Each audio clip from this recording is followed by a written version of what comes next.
the last ember of Aetherion. They said the universe would end in fire. They were wrong. It ended in silence, in shadows, in the breath between two dying stars. And in that breath, something awoke. His name was Kael. No title, no family, no home.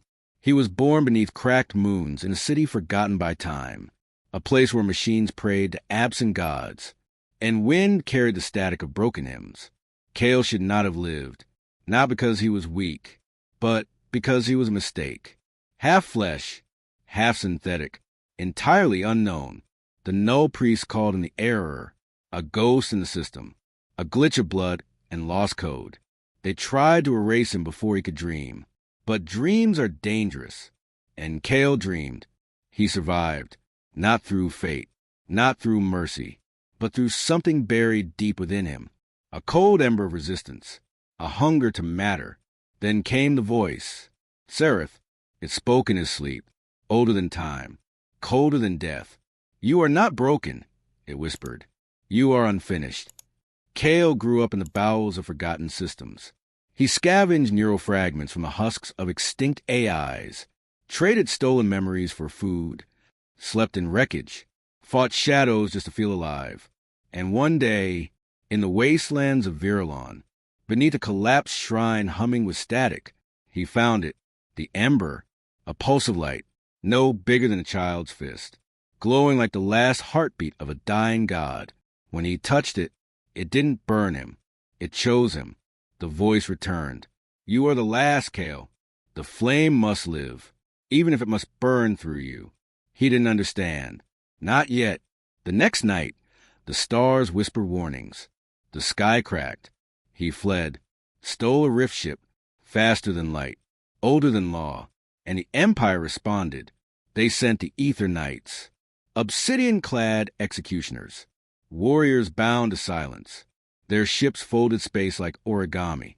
Their swords sang in forgotten tongues. They never missed. They never failed. They never spoke. But Kael wasn't running. Not truly.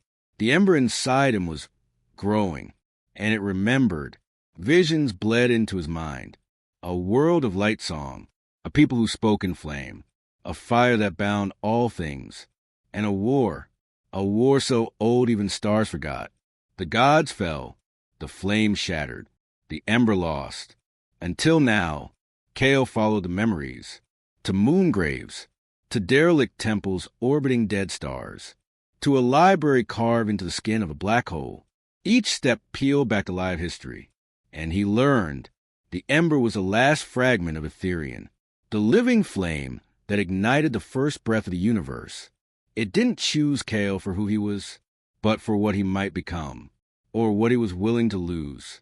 Within the gate of bones, time shattered, Kael saw himself as a boy, alone, forgotten, as a man, bleeding in silence, as something more, a being of fire and sorrow. He faced a girl he failed, the brother he never knew, the child he could have been. But still, he walked, one step, then another, into the center of all things. And there waiting was the ember, alive, awake, afraid. If I take you, Kael whispered, will I die? Yes, Seraph answered. But in dying you become. Kael closed his eyes.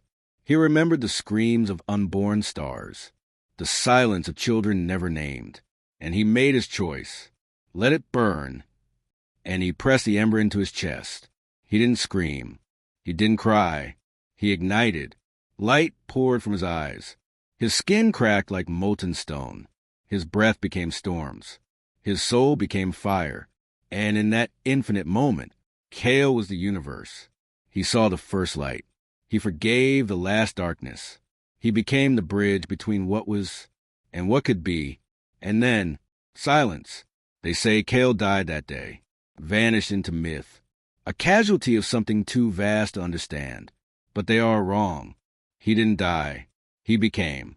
Not a god, not a savior, a spark, the last ember of Aetherion,